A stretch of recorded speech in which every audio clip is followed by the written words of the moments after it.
e bem-vindos ao podcast Shift Happens, onde grandes executivos dividem as suas experiências e aprendizados durante grandes transformações. Esse podcast é para você, líder, que quer aprender mais sobre como gerenciar times durante mudanças organizacionais. E hoje estamos aqui com o CEO da Tecnogera, hoje a maior empresa de segurança energética da América do Sul e conselheiro de administração da Romagnoli, maior empresa de fabricação de equipamentos para distribuição de energia da América Latina. Já estou impressionada com o título. Bem-vindo, Arthur.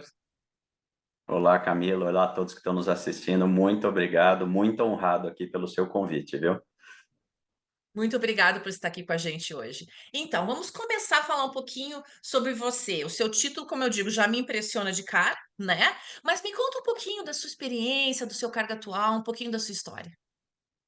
Obrigado, Camila. Eu sou engenheiro eletricista, então eu tenho aí, como você viu aí nos meus cargos, aí eu tenho tido a bênção de trabalhar naquilo para o que eu estudei na vida, né? Então é interessante, já estou há 35 anos nessa trilha de carreira na área de infraestrutura, energia elétrica e alguns outros segmentos, mas sempre vinculados à infraestrutura.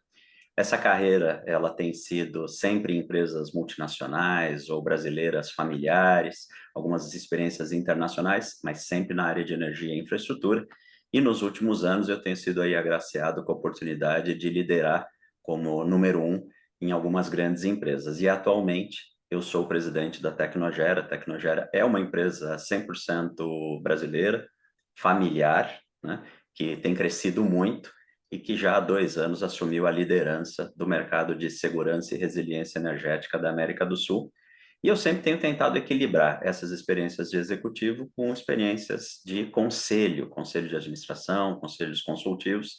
E aí eu também tenho aí a bênção de estar trabalhando há mais de um ano no conselho de administração da Romagnoli, uma outra empresa familiar muito grande, muito tradicional do Paraná, e que é hoje, além de ser a maior empresa produtora de equipamentos de distribuição do Brasil, é também a maior exportadora para os Estados Unidos. Então tem sido aí uma carreira dupla, vamos dizer assim, mas com muita sinergia. Nossa, que bacana. Então, nos conta um pouquinho das suas experiências, assim, nessa sua carreira, e nessa sua jornada, que você administrou mudanças, gerenciou times durante mudanças, ou foi parte de alguma grande mudança organizacional? Eu quando eu tomei contato com o Shift Happens, né, eu já comentei isso com você, eu sempre fiquei impressionado com o nome, né, porque realmente Shift Happens and happens a lot, né, quer dizer, acontece, a mudança acontece, acontece muito, e a vida realmente ela vai nos surpreendendo, né. Eu já sou um bom exemplo disso, porque eu quando comecei carreira como engenheiro, meu sonho era ser projetista de motor e encontrar alguma boa empresa, me tornar um projetista a vida inteira, especialista quietinho, trabalhando. Quando eu comecei era uma prancheta, hoje seria um computador, né? E a Sim. vida foi mudando muito. Os meus primeiros 18 anos de carreira foram na Siemens, em todas as áreas que você puder imaginar de transição e distribuição de energia, né? E falando da Siemens, eu acho que assim, um primeiro caso assim, que foi muito interessante de transformação foi quando, em 2001, eu fui convidado para assumir uma gerência geral na Siemens dos Estados Unidos. Eu já tinha uma carreira bem longa na Siemens do Brasil, já tinha passado de engenheiro, áreas de vendas, áreas de engenharia, áreas de aplicação técnica, produção, fabricação, em todas essas áreas aí que eu comentei com você. E em 2001, eu fui convidado para uma delegação, né? O pessoal fala que é delegar para outro país, né? E que per se já é um shift enorme de vida, né? Eu me Uhum. casei uma semana antes de ir, né? Eu já noivava há Oh, 2 meses e aham. decidimos mudar para os Estados Unidos, mas não para uma tarefa simples, era para fazer o turnaround de uma empresa americana, que era a Siemens, que havia comprado uma empresa centenária, né? E que há muito tempo vinha enfrentando alguns problemas. E aconteceu ali uma coisa muito pitoresca, porque eles já vinham tentando recuperar essa empresa há 4, 5 anos, e eles chegaram à conclusão que não estava funcionando muito bem colocar alemães para liderar uma empresa americana e nem americanos para tratar diretamente com o nível de liderança alemão. Havia um clash cultural muito grande. Hum. E aí foi muito interessante, porque eles falaram assim, poxa, então vamos tentar uma coisa diferente. E para eles essa coisa diferente era um brasileiro. Então, quem é hoje no mundo, nessas áreas de negócio, naquele momento era distribuição de energia, quem é hoje no mundo, das mais de 80 unidades da Siemens, o gerente geral que está indo melhor? É aquele senhor ali, Arthur Lavieri, que está trabalhando no Brasil. Ótimo.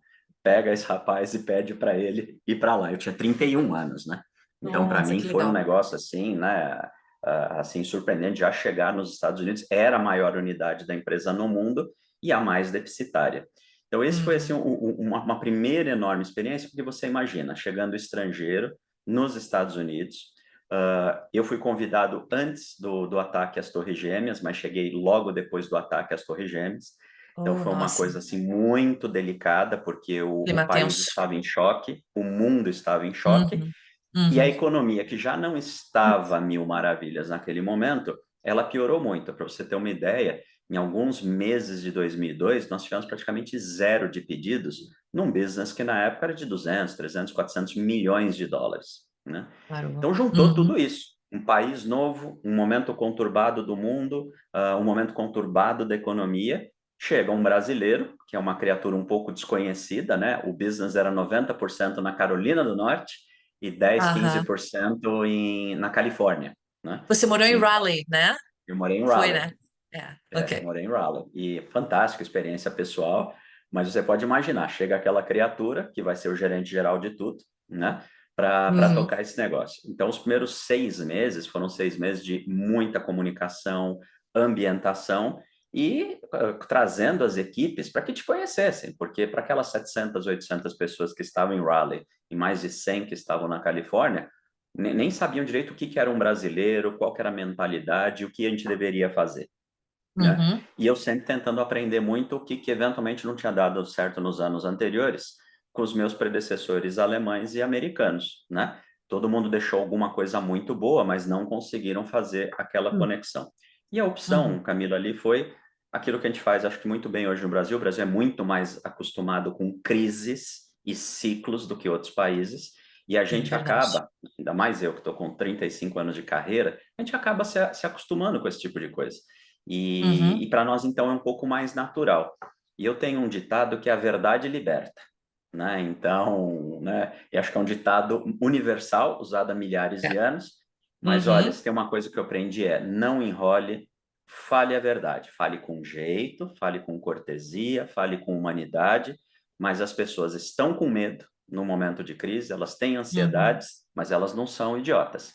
Então, vamos tratar as pessoas com respeito e vamos falar, olha, é isso que está acontecendo com os resultados, é isso que a gente está enxergando para os próximos meses, são essas as dificuldades financeiras que a gente está enfrentando e nós precisamos nos unir, né? Algumas pessoas vão continuar a permanecer nesse grupo e para outras a gente tem que encontrar um outro caminho, que não significa imediatamente a rua da amargura, não significa imediatamente mandar embora, mas coisas que a gente Uhum. pode fazer, de novo, do ponto de vista humano, e lembrando que quem sai também deixa uma marca em quem fica, né?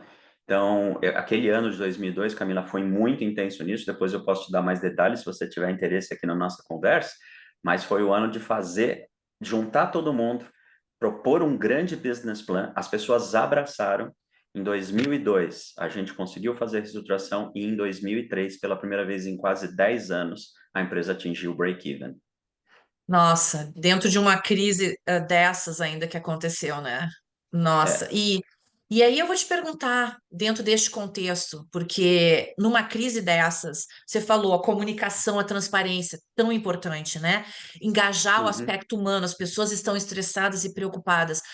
Muito importante como chave do sucesso naquele momento. Que outras chaves de sucesso que você consideraria que te fizeram chegar nesse break-even? Uhum. 2 anos Uma após, né? É. E eu, como eu te disse, na minha carreira eu fui muito abençoado com empresas que investiram muito no meu treinamento e eu também sou muito chato para estudar, ficar estudando. Quando eu fui para os Estados Unidos, eu já tinha 2 pós-graduações e um MBA, né?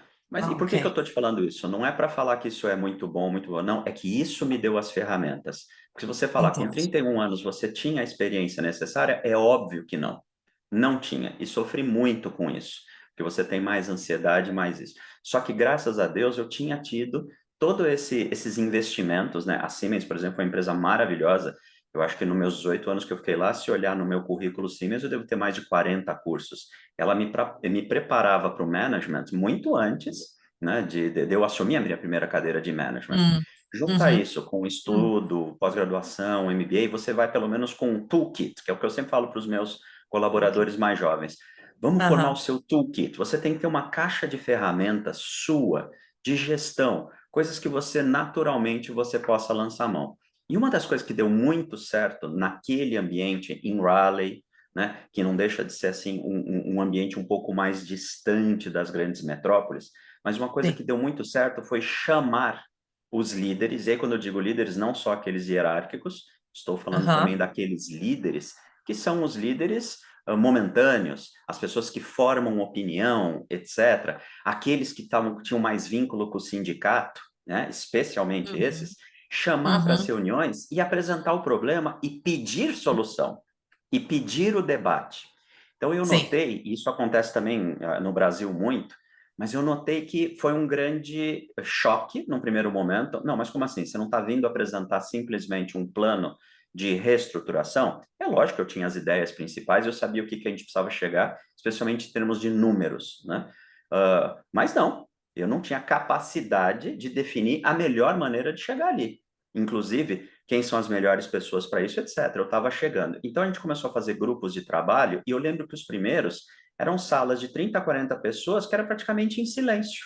As pessoas não contribuíam, né? As Uhum, pessoas não traziam seus temas e uhum, assim um pouco, né? E aí devagarzinho, e aí talvez vantagem de ser brasileiro, né? Eu, por exemplo, sou daqueles que gostam de ficar circulando no escritório, conversando com todo mundo. sim. Eu prefiro ficar na cafeteria tomando café e encontrando com uma pessoa ou outra. As pessoas vão se Uhum, soltando, né? Como é que é no Brasil? E como é que é o futebol? E como é que é o clima? E como é que é isso? Como é que é... E as pessoas vão vendo que todos nós somos seres humanos.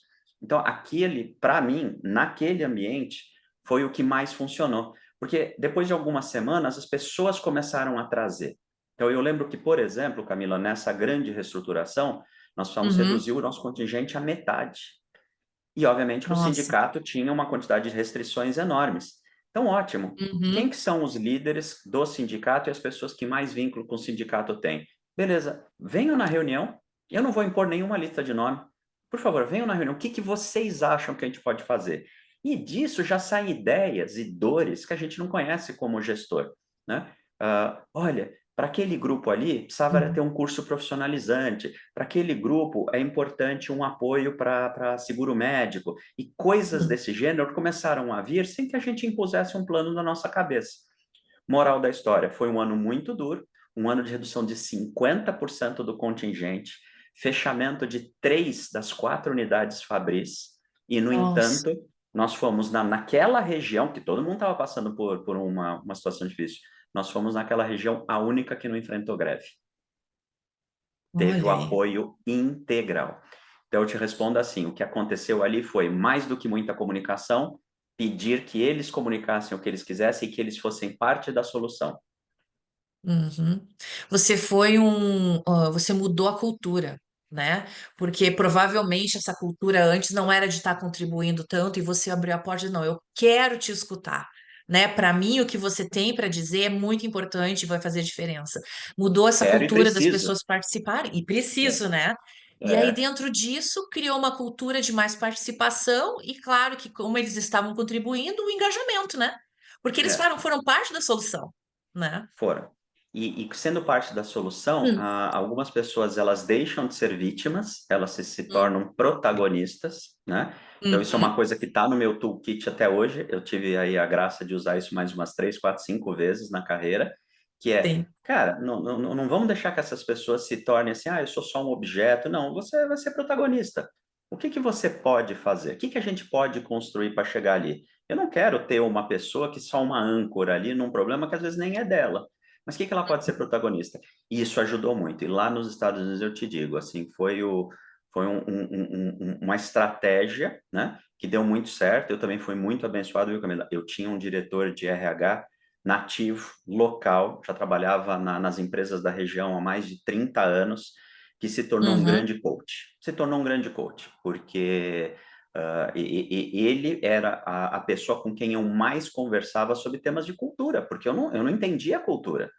né? Uhum. Então, o que que é importante para essa pessoa, o que que é importante para aquela? Eu lembro de ter conversas com ele, onde ele me explicava por que Hum. que em certos momentos do ano era muito importante ter uma flexibilização do horário de trabalho, porque algumas pessoas faziam a segunda renda, consertando telhados e fazendo jardinagem numa época do ano. Outros Sim. caçavam, coisas que para nós brasileiros nem entra na cabeça, né? Sim. E como que era Uhum. importante aquela flexibilização para reduzir o turnover. E segundo ele, as gestões anteriores vinham um pouco mais engessadas, né? E não queriam escutar. E a gente foi construindo isso ao longo daqueles anos. Muito legal. E, então, dentro disso, até aproveitando pegar o gancho de estar numa cultura diferente, você poderia dividir um pouquinho da tua experiência pessoal dentro de uma mudança? O que você aprendeu, o que que foi mais difícil, mais desafiador? O mais difícil, especialmente no primeiro ano, era Hum. eu tinha uma consciência o tempo todo de que eu tinha que observar muito e falar pouco, que eu tinha que ser parte da paisagem e que eu tinha que tomar muito cuidado. As pessoas elas estavam muito feridas, as pessoas estavam com muito medo. Os meus predecessores não tinham sido bem-sucedidos e não é obviamente por causa da competência deles.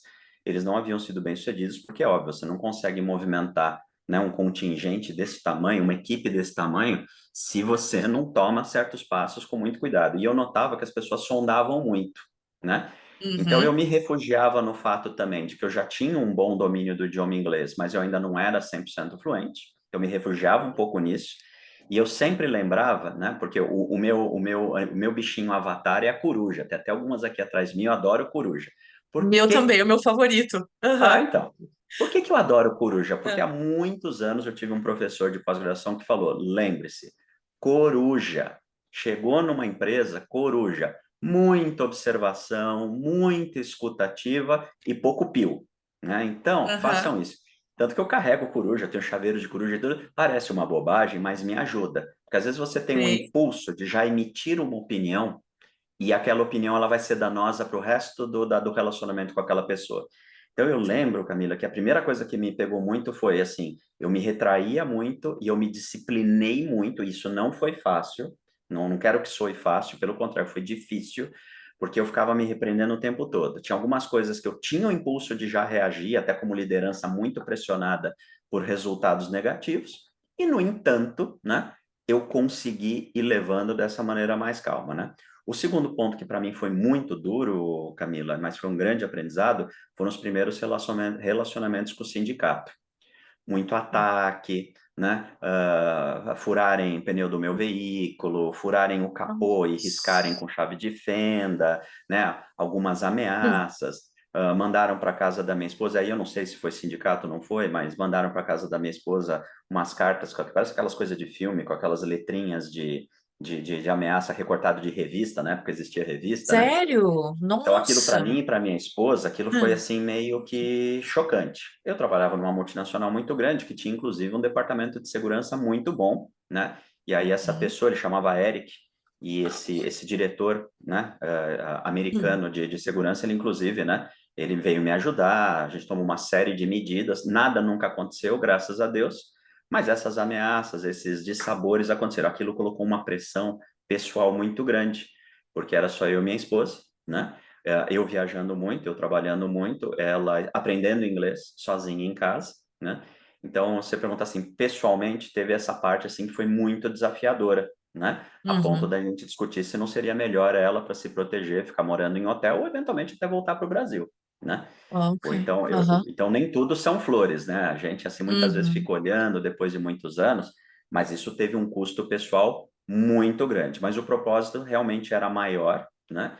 E eu, pelo menos, eu estava imbuído, especialmente pelo presidente da Siemens dos Estados Unidos, que depois, inclusive, me ofereceu a permanência nos Estados Unidos e o patrocínio de um green card, né? Eu estava muito imbuído com ele que aquela era a última chance. Era preferível passar por aquele momento, mas ter uma continuidade do business pelos anos vindouros do que fechar umas unidades de negócio que algumas delas já eram centenárias. Então aquilo acabou sendo um pouco mais forte, mas não foi fácil. Nossa, eu imagino. E quantos anos você ficou em Raleigh? O meu primeiro contrato era de 1 ano, mas eu fiquei 3,5. Eu 13,5. fiquei três e É. meio. E aí, no terceiro ano, o presidente, então, da Siemens Estados Unidos, né, o David, ele propôs, né, que eu já ficasse de vez, queriam me patrocinar o Green Card. Eu já estava extremamente ambientado, né, já tinha acostumado a comer cold macaroni, estava tomando Sherry Coke na época, que era moda, né, era tudo aquilo ali, né? E aí Aham. vamos ficar. Só que daí o presidente da Siemens Mercosul falou: não, a gente tinha emprestado, entre aspas, por um ano, ficou 3,5. Existe a diretoria da maior unidade de negócios de grandes equipamentos da Siemens no Mercosul e a gente quer que ele volte. E realmente era uma oportunidade muito boa, né? Então eu já voltei como o último nível de diretor na Siemens do Mercosul, acima desse nível já era diretoria estatutária, e aí com 34 para 35 anos. Então, foi uma proposta muito boa, fiquei muito dividido, né? E aí também juntou um pouco da minha esposa querendo talvez voltar para casa, ficar um pouco mais perto dos pais, que estão vivos, estão Aham. bem até hoje, graças a Deus, né?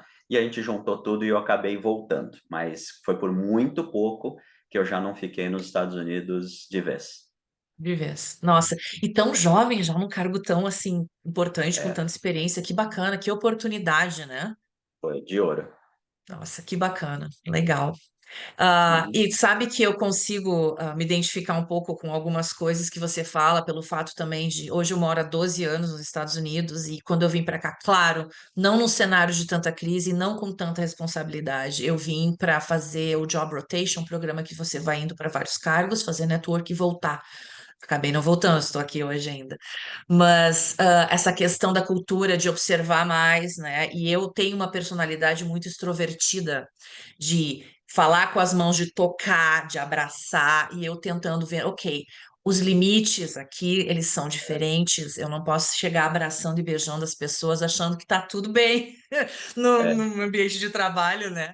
Então, para mim, eu tive também que segurar um pouco essa coisa de falar muito e tudo, e claro, observar, porque de forma alguma eu gostaria de soar, sei lá, algum desrespeito até, qualquer coisa assim, que para minha cultura estava tudo bem, mas para deles poderia estar, o que que essa moça está pensando, né, falando essas coisas, né?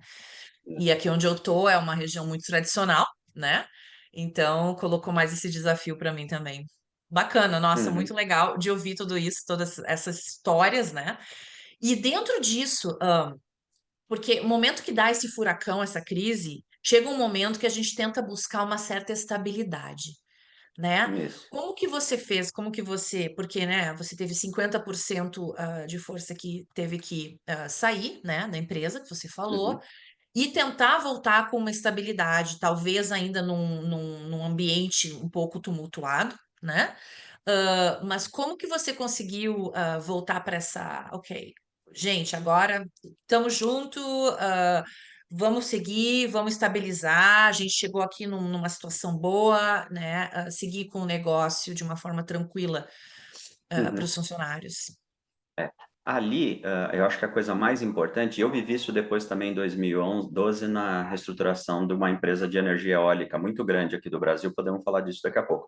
Mas ali nos Aham. Estados Unidos, especialmente, a coisa mais importante era manter a palavra. Ou seja, uma vez que o plano foi apresentado, as Uhum. pessoas estavam imbuídas, os planos, né, de saída voluntária ou não estavam estruturados, os pacotes de benefícios, o acordo com o sindicato, tudo aquilo. O meu grande trabalho era vamos manter a palavra, porque sempre durante esses processos acontece, mas aqui está mais complicado, aqui vamos rever essa parte. Não, os Uhum. colaboradores, eles se comprometeram e nós vamos fazer a nossa parte.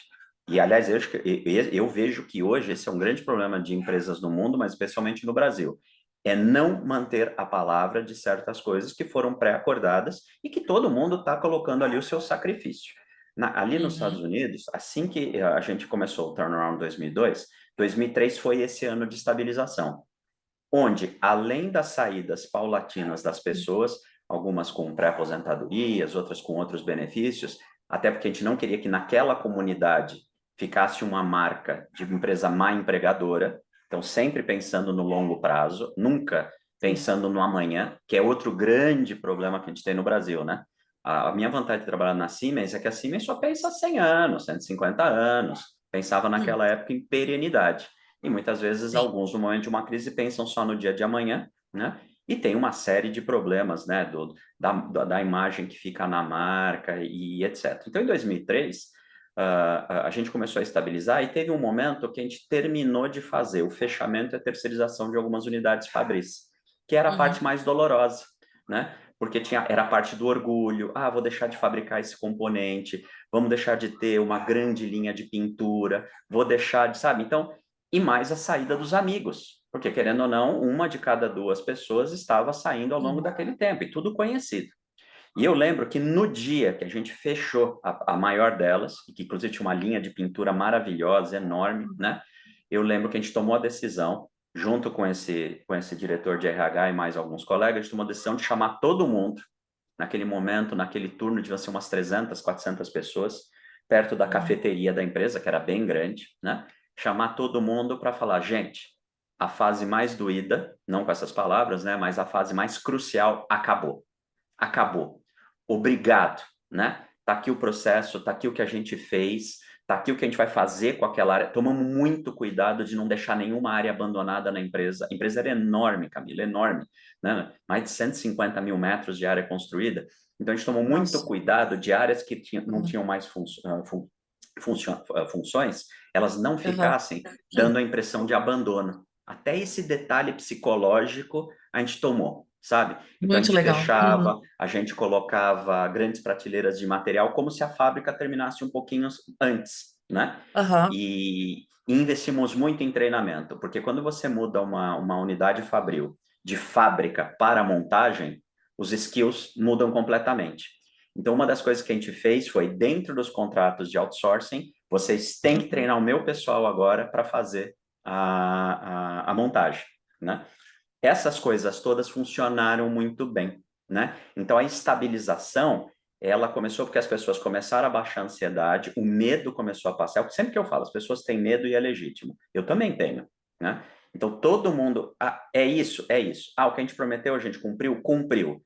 E agora é assim que a gente está trabalhando. Você faz isso 2, 3 vezes, as pessoas veem consistência, as pessoas passam a confiar em você, passam a confiar na empresa, né? Que é o que eu sempre falo para os meus gestores mais jovens. Tenha palavra e seja consistente. Apresente os problemas. Você vai ganhar credibilidade, você vai ganhar a sua equipe. Eu acho uma grande lição para a liderança em qualquer momento, essas duas palavras, né? Essas duas coisas que você comentou, que é manter a palavra e a consistência, né? E existem muitas pessoas que questionam como ter a confiança, como gerar a confiança na equipe. É um processo, leva tempo, né? Mas eu acho que Uhum, você acabou de dizer a fórmula, né? uhum, Gostei muito, né? uhum. Ok, então você comentou da questão da energia eólica, alguns desafios. Poderia abordar um pouquinho isso? Claro, foi muito interessante, porque daí eu voltei para o Brasil, voltei para a Siemens, fiquei mais alguns anos na Siemens, tocando esse business que eu comentei com você, Hum, de uhum, grandes equipamentos. E aí, em 2008, algumas empresas, até então eu não conhecia, não tinha trabalhado com empresas de headhunting, né, que é muito, muito sim. conhecidas nos Estados Unidos, Uhum, consultorias, né, de busca de executivos. E naquele momento, uma das maiores do mundo me encontrou e me convidou para um desafio muito interessante, que era para ser o primeiro executivo do maior grupo de isoladores térmicos e elétricos das Américas, que era no Brasil a base de uma empresa chamada Santana, enorme, mais de 1.500 ok. funcionários, 4 Aham, fábricas, e que tinha acabado de fazer uma fusão global com a americana PPC e estava se ok. formando a PPC Santana, onde o Brasil seria quase que 30% dela no mundo. E essa empresa Nossa, no Brasil, ela tinha passado 78 anos sobre a gestão familiar e um fundo de investimento comprou para fazer essa fusão. Eu não estava mais tão feliz na minha trajetória de Siemens, depois de 18 anos. A Siemens vinha passando por alguns problemas, especialmente nas áreas de transportes e telecomunicações, que eu achava que estavam ferindo um pouco a reputação da empresa. Eu falei, acho que eu vou me abrir para outras oportunidades. Já eram 18 anos, né? Já tinha trabalhado nos Estados sim. Unidos, na Alemanha, no Chile, em Portugal. Então, já tinha tido aí uma boa visão geral. Então, eu falei, ótimo, vamos para isso. E eu topei. Então, eu fui primeiro para a PPC Santana, onde também era um turnaround, né? Então, também muito do aprendizado que eu estou te contando, a gente teve que fazer ali. A empresa ela dava zero de resultado num faturamento de 300 milhões. E, obviamente, que o fundo de investimento comprou e queria sinergias no grupo. Ali também Uhum. foi muito parecido, Camilo, porque eu lembro que uma das coisas que a gente tinha que fazer era anunciar o fechamento de uma fábrica, 300 demissões, e para piorar, aquela fábrica era praticamente só mulheres. E praticamente todas Ok. elas arrimos de família. Então, aquilo ali foi muito difícil para nós. E aí, os meus diretores e eu, a gente trabalhou muito com o fundo. O fundo era austríaco, então Aham. já existia uma dificuldade, né, entre explicar, mas para deixar claro que não era simplesmente fechar uma fábrica. Eram arrimos de família no interior de São Paulo, naquela cidade ali entre Pedreira e Amparo, praticamente 20% da economia girava em torno daquela empresa. Daquela, claro. Aham. Né? E você perguntou de eólico, eu estou te contando esse outro caso, porque eu acho que ele também é Aham. muito interessante nesse. E aí, o que a gente vai fazer? Então, foram meses, né, para coisas que os investidores achavam que seria simples, desenhando um plano, né, de demissão voluntária, treinamento, chamar o Senai é uma escola muito importante aqui no Brasil, né, de profissionalização, e fazendo acordo com o sindicato das indústrias de plástico, que eram as indústrias também relevantes da região e que poderiam absorver essa parte dessa mão de obra. Então a Certo. gente mapeou Uhum. tudo isso, né? E extensão de plano de saúde, pagamento de salário bônus por ano já trabalhado na empresa, né? E aí chegou o grande dia, que foi fazer um anúncio. E aí, de novo, né? A gente já vinha preparando as pessoas, mas aí a gente tomou a decisão de chamar todo mundo num ginásio, né? Então, você imagina, mais ou menos umas 500, 600 pessoas num Nossa. ginásio, né? E o Uhum. meu diretor de produção, ele ficou muito nervoso, mas muito nervoso. E ele falou, Arthur, eu não vou conseguir falar. Não vou conseguir falar, né? E aí, de novo, Camila, muito parecido com o que tinha acontecido nos Estados Unidos, sabe? A verdade liberta. Com, sabe, despido de qualquer, né, Sim. arrogância, de qualquer sou chefe, contar toda a história para aquelas pessoas, e aí você imagina, lágrimas, nervosismo, etc., mas com muito foco no plano, né? O que estava acontecendo e quais eram os próximos passos, combatendo aquele temor, né? Porque as pessoas naturalmente têm medo, né? Aquilo que eu sempre Teriam. te falei, É. tem medo, tem medo. Então, combatendo aquilo, né? E apresentando. E a gente seguiu rigorosamente nos 3, 4 meses seguintes aquilo que a gente tinha prometido. Treinamento, demissão com extensão de benefícios, salários prêmio, sabe? Nós fizemos tudo aquilo. Ao final do ano, foi maravilhoso porque estava tudo estabilizado, né? Tínhamos conseguido, inclusive, fazer realocações entre aquelas pessoas e outras, né? Que a gente tinha na fábrica.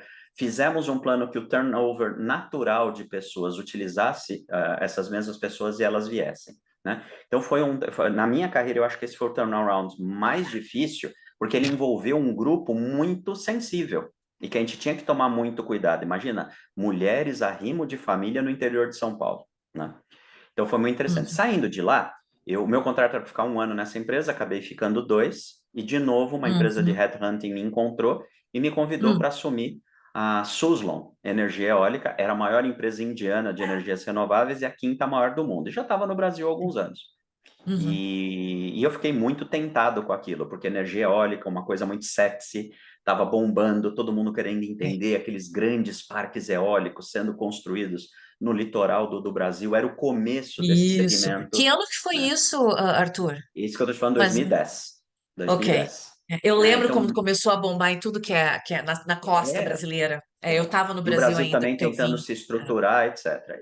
Aham. E as minhas entrevistas foram diretamente com o já falecido, tristemente, Tulsi Tanti, um dos maiores empreendedores indianos, um dos homens mais ricos da Índia, e que fundou essa empresa praticamente do nada. Ele fundou essa empresa para ter moinhos gerando energia elétrica para as tecelagens do pai.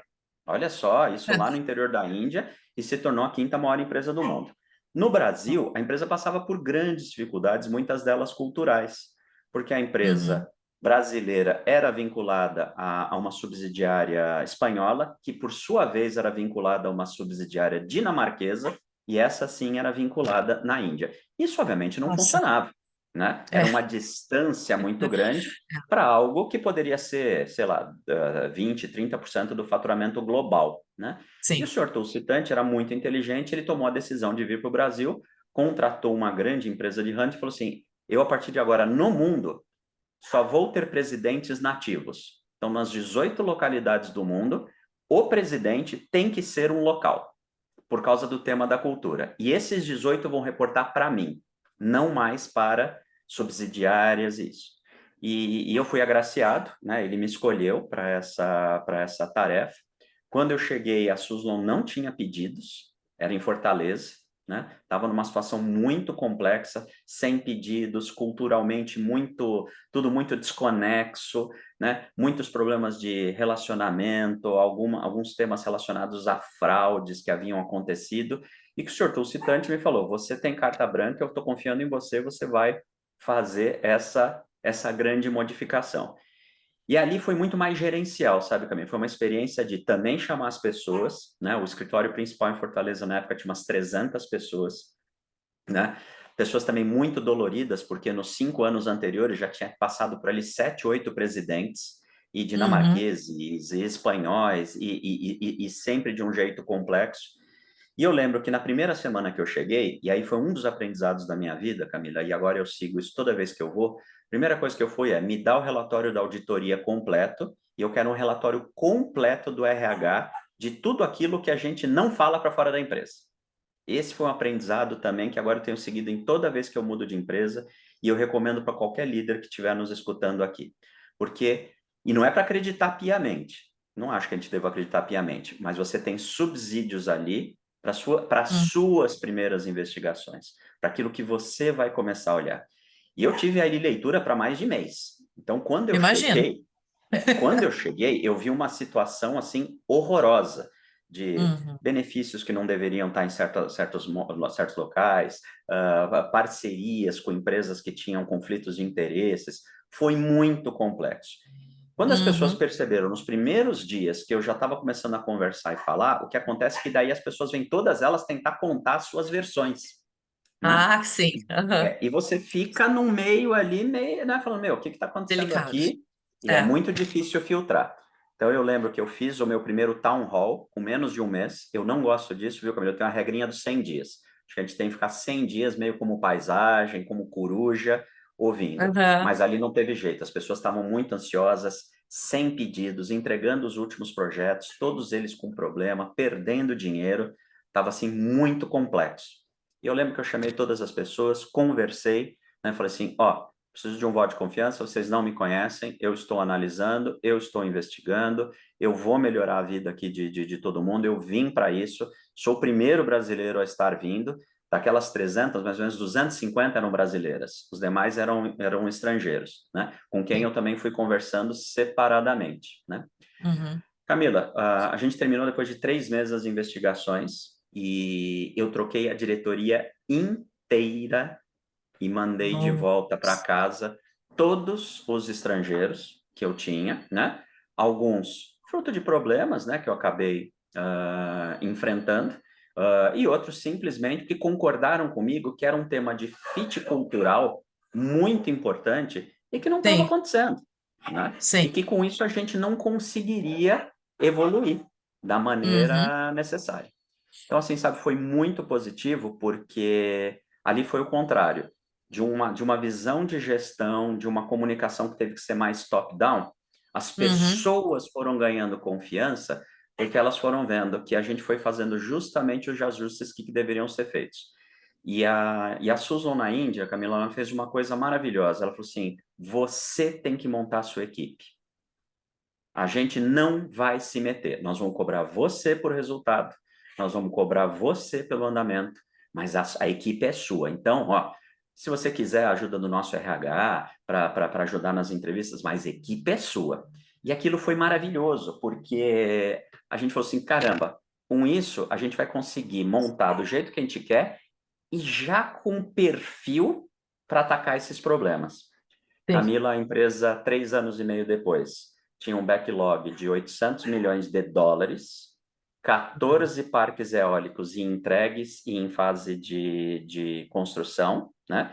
E fez um turnaround maravilhoso. Saiu de quase 80, 90 milhões de reais de prejuízo para mais de 100 de lucratividade, né? Uhum. Tristemente, a empresa tomou uma decisão de se concentrar nos mercados asiáticos, né? E aí, em 2013, Uhum. 2012 para 2013, eu fiz um acordo com eles, fiquei ainda um ano no Conselho Executivo Global, ajudando, mas não tinha mais sentido manter aquela estrutura toda no Brasil para uma empresa que não construiria mais parques, só faria serviço. Então, devagarzinho, a gente fez um plano para ir reduzindo a empresa, né?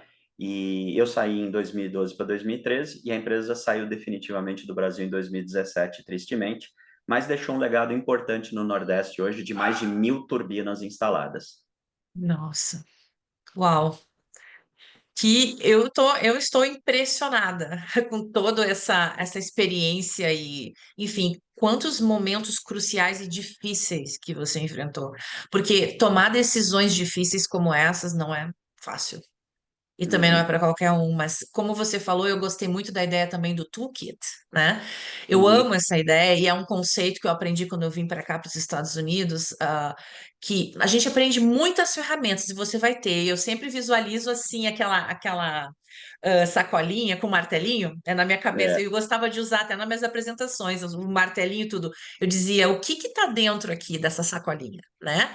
Ah, nós uhum, temos esse problema, vamos começar a tirar. Eu tenho o SWOT análises, eu tenho, enfim, qualquer outra ferramenta de gestão, de estratégia, o que for, e o que que vai ser bom também, o que que pode ser usado. E também vem um pouco da experiência para entender quais são as melhores ferramentas para serem usadas naquele momento, né? exato.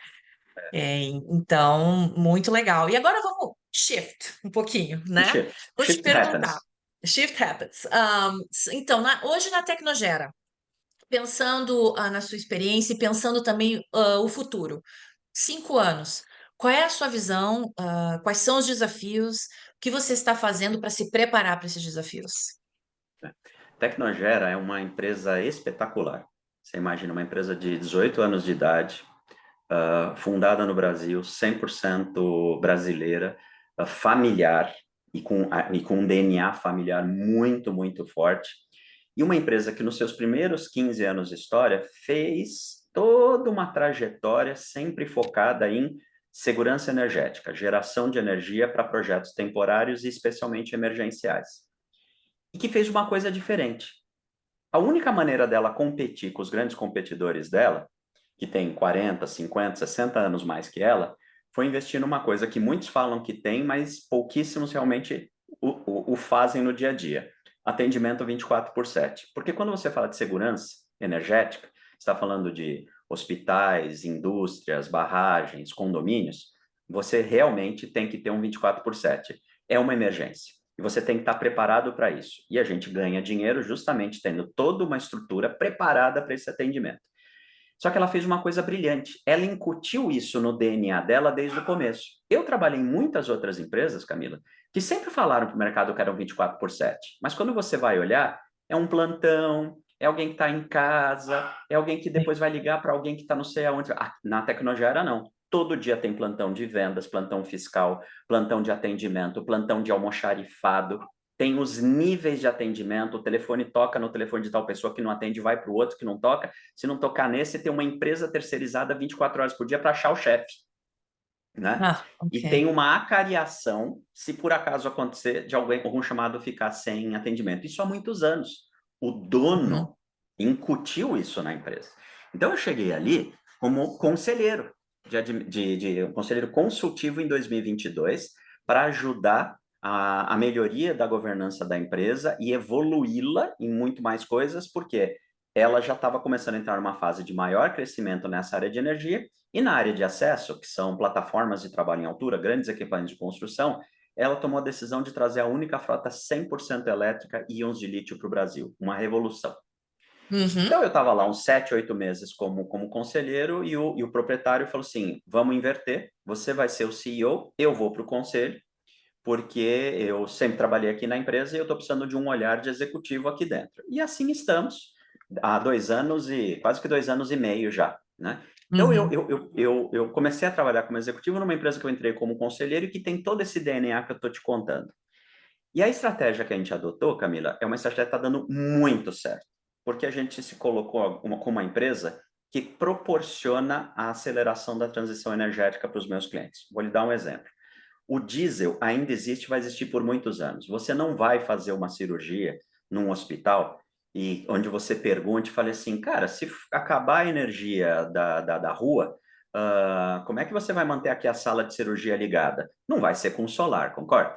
Então, provavelmente você vai gostar de saber, não se preocupe, porque existem motores lá embaixo que alguém vai apertar um botão e imediatamente, né? Ótimo.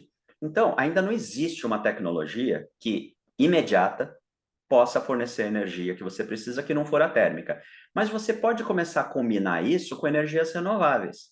Então, hoje, Uhum, Camila, para você ter uma ideia, 43% de todos os parques solares centralizados do Brasil e 45% de todos os eólicos foram testados com as nossas máquinas.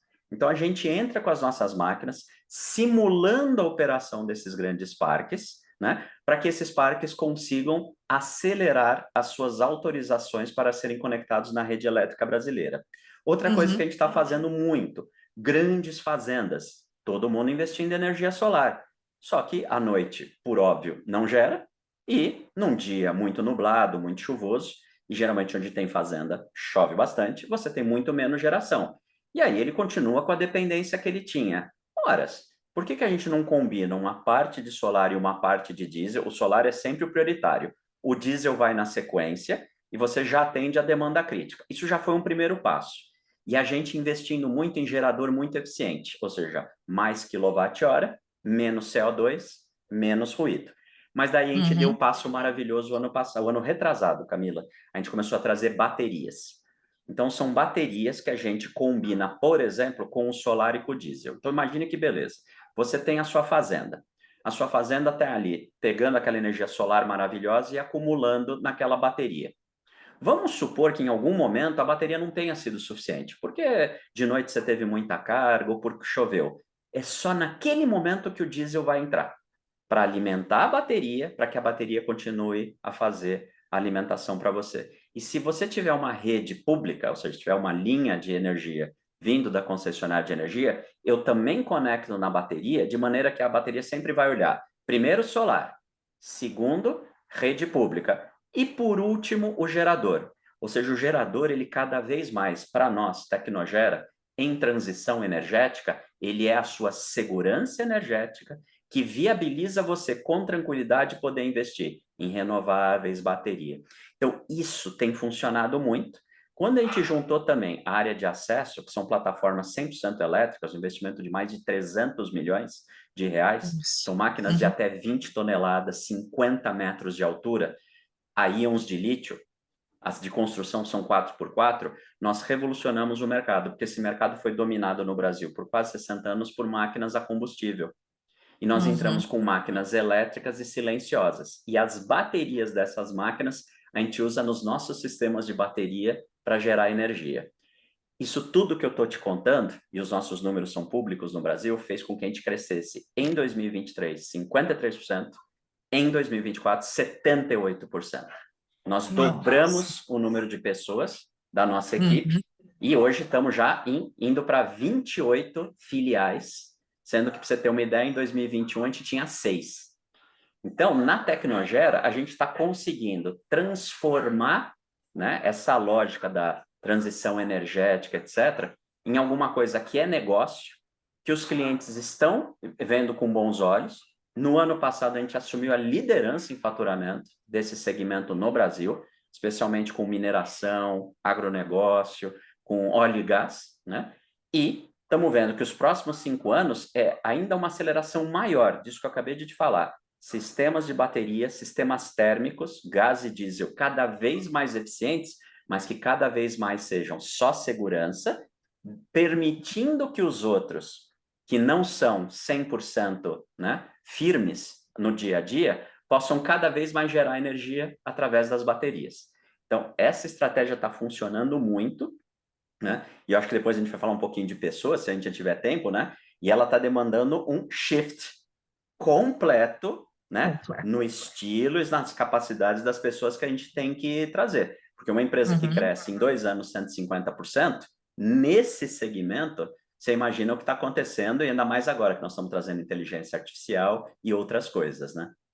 Como colocar tudo isso. E esse shift também é de mercado, né? Porque vocês estão inovando, trazendo soluções diferenciadas. Então, é um time que tem que estar preparado para esse shift e como educar o mercado e mostrar, né, a vantagem para esse shift no mercado também, né? Exatamente, No- porque foi uma revolução. Você imagina que essas Sim. máquinas elétricas, que já existiam no mundo há 10 anos, no Ah, Brasil ainda é um pouco de preconceito, não sei se a gente vai trazer, será que máquina elétrica é boa para construção?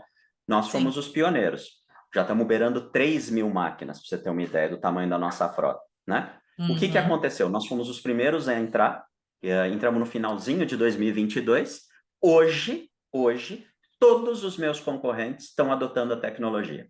Então, a gente tem aí o orgulho de não só sermos os maiores e os pioneiros, mas concorrentes meus, inclusive hoje a gente é a segunda maior do Brasil, mas todos os concorrentes, inclusive a maior, tiveram que nos acompanhar. Então, nós estamos obrigando os nossos concorrentes a fazerem a transição energética também nesse segmento, que antes Sim. eles não iam fazer, porque eles estavam relativamente tranquilos, porque os equipamentos que eles tinham estavam Confortável. funcionando. Então, Sim. isso nos dá um orgulho muito grande, porque isso traz o sentimento de propósito para as pessoas. Então, tem um dito lá dentro da Tecnogera que é assim, Camila: energia mais limpa, um pouco por dia, todos os dias. Camila, as Sim. pessoas encamparam isso com orgulho, mas com orgulho, porque estão vendo a cada dia isso que eu estou te falando. Um pouquinho por dia, cada dia mais limpa, sendo que o que a gente faz, a gente está transicionando e dando esse apoio. É muito importante. Incrível. Eu fico pensando dentro desse mercado, porque, por exemplo, eu que sou ignorante nessa área, eu não pensei que você podia ter essas multipropostas de input, né? Desculpa que talvez o termo em português não me venha, mas Uhum. ah, que você, se der primeiro a solar, depois se não der a solar, vai ser a térmica, ou enfim, essas multipropostas, né, que você consegue Uhum. ter e para poder realmente ter a melhor solução. É É muito, porque a gente muito oferece o melhor para o impressionante. cliente. Então, cliente, Exato. você quer o solar? A maior parte do tempo, quero. Sim, Tá aqui. Só que esse sim. cliente ele estava muito dividido, porque ele fala, mas eu não posso pôr solar porque eu tenho horários que eu preciso de energia também. Então vamos com a bateria. Poxa, mas pode ser que a energia solar acabe também na bateria, e as baterias ainda estão caras, então não dá para colocar uma bateria do tamanho do mundo aqui dentro da minha fazenda. Então, ótimo, para aquela pequena parcela que você ainda precisa garantir a sua resiliência energética, aí sim a gente coloca o gerador. O grande shift, estou adorando a palavra shift hoje, né? O grande shift, Camila, é porque até 3 anos atrás o cliente estava refém de só uma solução. Só um Agora, tipo. essa Sim. mesma solução, ela vira, para falar uma palavra em inglês, né, o enabler, né? A solução que habilita as demais. Né? Então, a gente está muito Uhum. orgulhoso disso. A nossa frota hoje, Camila, ela está em 700 MVA. O que significa isso?